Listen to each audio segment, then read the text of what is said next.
Hey everyone, I'm Nick in the States, and if this goes live before, well, the other thing, the most important thing you can know before I start this little quick, easy live stream is that at 10 a.m. Eastern Time, which is in 30 minutes, I'm actually going live on Addicted to Gear's channel. Tony over there invited me over to have a Sunday morning sit down and chat. And if there's one thing that I can tell you is after two half an hour to hour phone conversations with Tony, we will not have a lack of things to talk about, but it's a great time to pop over there. I don't know if you know Tony from Addicted to Gear. I'll try and put his link down below, but you can just search for Addicted to Gear on YouTube. And I actually found them when I was looking for a 12-step program to no, I'm just kidding. He's a good guy. Very similar size channels, very similar audience. He does a lot more pedal stuff than I do. Great playing guy, really cool stuff that's there. Hey Sandeep, hey ZD, ZD, 351, good to see you guys. So it should be fun. So I wanted to make sure I got this up and make sure that I got the word out. I did a little community notification, I did a little Instagram-y notification-y thing. But a live stream on a Sunday morning, bright and early, seemed like a fun idea. So I'm going to stay on this for about 15 minutes before we switch over and jump to his channel at the top of the hour. Yeah, aside from that, what else is new, guys? What's going on? You know, normal times, normal days around the world, no big insanity. If you look over there, you can see the new SX that I unboxed, which is a hell of a player. I should have a video for that up, probably not this week, but next week, for a review. But SX has really improved their necks, and it really feels like they've climbed up another rung. Sandeep says he's been practicing so much. That is awesome. I wish I had been practicing more. Right now in my house, it's gonna be midnight for me. Sorry, man. We tried to get it. Think about the guys on the West Coast. There's no way anyone in California on a Sunday is getting up at 7 a.m. to watch this thing. Maybe they will. Who knows? I'm up that time on the East Coast. But yeah, the SXs have really climbed up a rung. And the P90s and that sound great. It plays awesome. Everything's just I'm really psyched about that guitar. And next to it is the Firefly FF338, I think. I've had that for like a year. I probably played it for 15 minutes in a year. And it's plenty fun. It's a cool guitar. Actually, it's a great platform to start with and do some things with. And hopefully I have a video I started recording for that. I'm hoping to have that up on Wednesday. But I have some time this afternoon. I'm going to play it for an hour or two and really try and bond with the guitar and find the love. It's all about the love, really, at the end of the day. So, but that's the kind of the fun near-term stuff. I also got a thing called an X Callisto, which last Sunday I did the unboxing for, which is a Les Paul inspired copy kind of formula that when they have them in stock, the Callisto Standard Pluses are under $200 US. Quick shipping in the US too. I live a state away, so it took a couple days to get here from Rondo Music. And that's a really sweet guitar that it's a great bass line. Like playing it, there's nothing about it that's great, but there's absolutely nothing wrong with any of it. And for that price range, you know, it's pretty great. Morning, Dorothy. That's good. I'm glad you guys are still alive and kicking down in Louisiana. It's a good morning. Good morning to be live.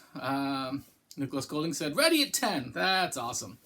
It's fun. These little Sunday morning live streams when it works and when my wife doesn't have other plans, which right now we can be flexible with our plans and what we're doing. We don't have a very exciting life at the moment because we're not allowed to, for good reason. But the Sunday morning live stream is kind of a cool little thing for everyone to get together to start to end the day to midnight their day in Australia into Monday. So you're just kicking off. In Australia and New Zealand, we are kicking off Monday in style. So that's kind of the plan there. So should be fun. The other thing that I haven't gotten nearly enough time to play with is the Positive Grid Spark 40. And at first I was like, I don't really know. I really like it. I'm not super impressed with the drummers for the application they have. It's not as good as like a Digitech Trio Plus or, you know, like a GarageBand set of drummers. But for something to play and to learn some songs and to do some things with it, the little bit that I played with that side, it's great. The little bit that I play with it just as an amp in a room while jamming to music that you're Bluetooth streaming to it is excellent. Super key. Quentin, it's 10:18 here in Japan. Man, oh man. It's late. It's okay though. That means the stream will start at 11 and it's still before midnight. You're good, right? Quentin, I'll ask you, you're in Japan. what if you've played them? What are your favorite of the Japanese lawsuit guitars? Either a Bernie or a Tokai or come on, man, I'm blanking here. Yamaha has some. Ibanez had some back in the day. Then there's like History, and there's FGN for Fujigen, and I'm forgetting like the one that I own a couple of, and I'm not gonna go digging through a case to go find. It begins with a G. Anyway, have you played those? Japan has so many cool options that don't get out of the country, and what it seems like is as soon as a guitar gets some wear on it, it's kind of a second-class citizen. So a lot of the stuff that exports has some mileage, but I love that mileage. I love a little bit of wear and tear and nicks and scratches, and it's just fun. It's super, super cool. So, he likes Tokai. Yeah, Tokai's really great. There's actually a company in Canada, Music Exchange Canada, I think, that sells Chinese Tokais. And they seem to have a bit of a inconsistency to them, at least in their pictures for how they're built or whatnot. But I've heard great things from Shane from In the Blues and some other places about how good even the Chinese Tokais.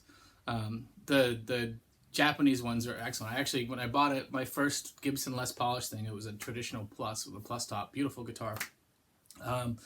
And I went into Guitar Center to pick it up. They had a 1983-84 Tokai Love Rock, quilted top or a flame maple top, the right amount of age and patina to it, and it just looked and felt amazing.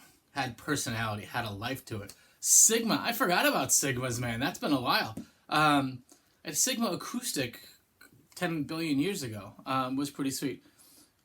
ZD, my favorite Japanese guitars are Profile Strats, a brand that was available only in Australia, and I also think Canada for a few years. I've never heard of a Profile Strat. That's interesting. I was actually just talking to a buddy of mine about Strats, and I've got a few Strats. I've got a Clapton Mutt. Greco, thanks, Nick. My brain just didn't work. It's still waking up. This is my dry run to get the neurons firing. I've got a Clapton 7-Up Green Mutt Strat. Everything all American parts, but it's from a couple different eras of Claptons. I've got a parts caster like Shell Pink Nitro Body Relic kind of deal. I've got my blue one that I did my custom pickup setup in, and I think right now that's my only Strats I have. And I was trying to explain to a friend why I didn't love a Strat, and I think it is that I feel like to be able to think of like Free Ride, right? So much of it is really flicky, delicate motions that I don't do well yet. That's what I think it is. Modern Edwards are, I heard. Actually, the Modern Edwards thing I think is a little bit of a misnomer. Edwards for a little while made part of their bodies in Japan and in China and brought them back to Japan and finished. And I think that they stopped that doing it. It was only for a couple of years, 2009 to 2010. But I could be wrong. But that was the message. Let me just see if I can see. That was the rumor that went around for a while. Verified info history on them. I also have a righty Greco Strat, Hendrix Black Copy, nice. Cool. Wait, one more. Sorry, guys. Live chat. What was the other one?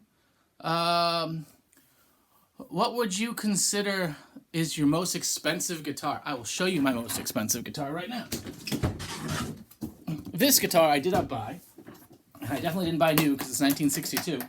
But my grandfather was a jazz guitarist. And so he played one night a week at least for 50 years as part of a jazz trio. And really pretty fast player, jump kind of like a Les Paul meets Wes Montgomery type thing. And this was his guitar. And this is a 1962 Super 400. Only a few years they did the Venetian cutaway. It has the last of the PAFs. People say the PAF stopped in 1959, 1960, but they had a bunch of gold ones left over and it took them a few years. It's really cool if you look at the neck, multi-piece neck, all flamed out, diamond on the back, diamond on the front, and this guitar has probably played 1,000 gigs, maybe more. It's a spruce top, solid maple back and sides, multi-ply neck, ebony fretboard, just an amazing guitar. The funny thing is, my grandfather's backup guitar was also if you got, I guess you can't really fake the funk on the backup if that's what you're playing for your primary. So his backup guitar was from '72, I believe, and that was a lowly Gibson L5. And no, these are both normal 24 3/4 inch scales, so not short scale like the Birdlands. But yeah, there's your L5. Even crazier neck on the L5. Kind of have the cool little stuff there. A little bit of flame on the sides and the back. So this was, and it still has, look at the greening from sweat that I don't dare clean off, because that is probably 70% my grandfather's sweat and 30% my uncle's sweat. These only recently just came to live with me, so I haven't actually got a chance to play them a ton as of yet. But these are guitars I grew up with seeing played at Christmas, Christmas, holidays, things like that. For the most expensive guitar that I've bought, it's probably this one.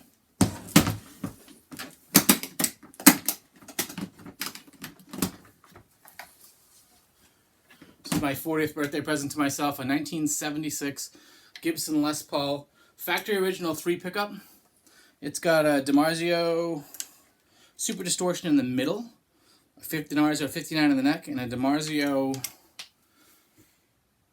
I forget what's in the bridge at this point. Really cool. I added the Bigsby with a Vibromate. I'm actually thinking of switching that back. Also ebony fretboard, big diamond, and 76 is the year I was born. So this is cool. It's got some real deal wear and tear, but it's just got a mojo to it that I could not resist. And I got this at a good deal, but it still was over $2,000 for it. But I love this guitar. It's just a certified ripper. I think it's amazing.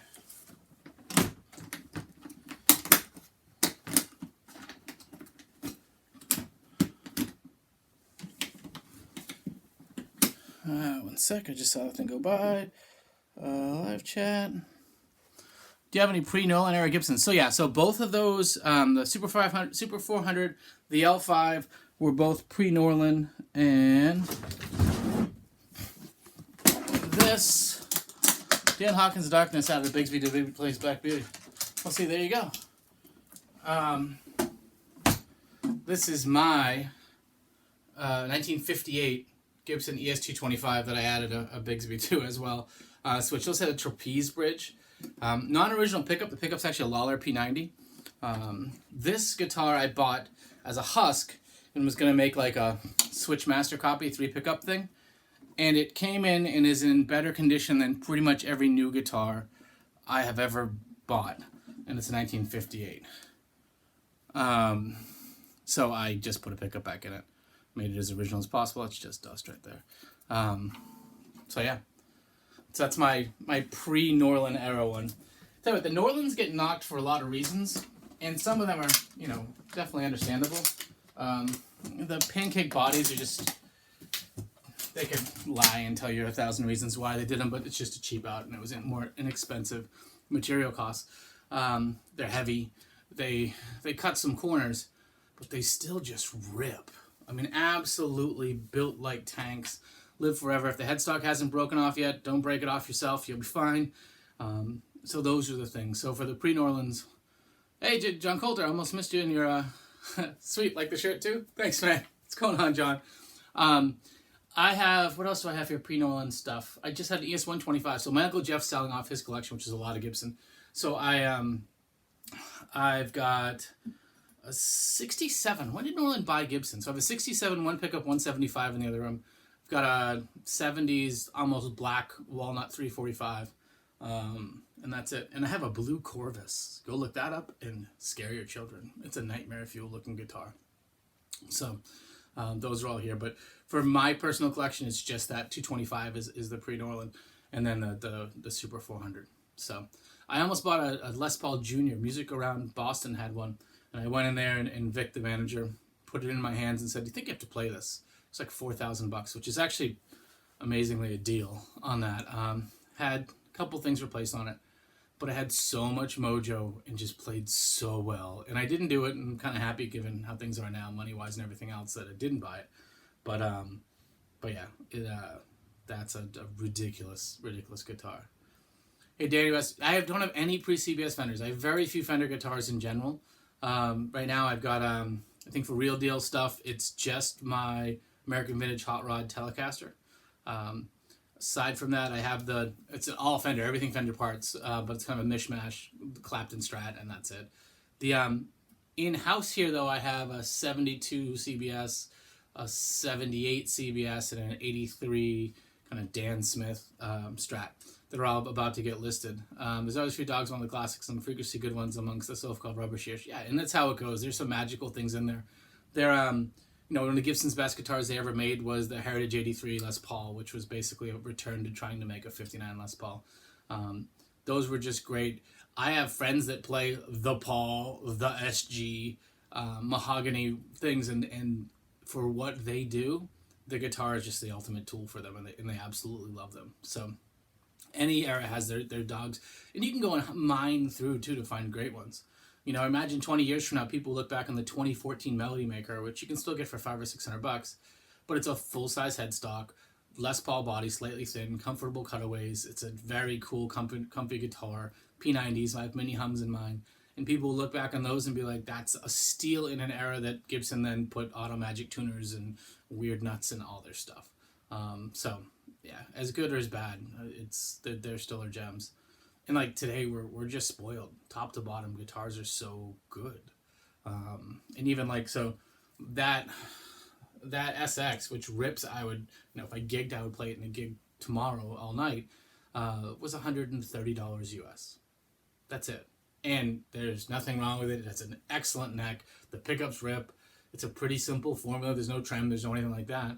But it looks great. It plays awesome, and that we're lucky. But I'm gonna wrap this up so I can go make sure my house stuff is happy before I come back in here in a half an hour or 40 minutes. What time is it? I don't have a clock on. It's 9:31 now. So in a half an hour, I'll be on Tony's live stream. Hope to see as many of you guys over there that have the time. If not, thanks for hanging out this morning. Good main mine is Austin 70 Strat. None of these you're supposed to all have. No, in the 3-bolt neck on a 70 Strat, everyone's like, that's the dumbest thing. It's a less than ideal design. It's just like the less than ideal, the pancake body.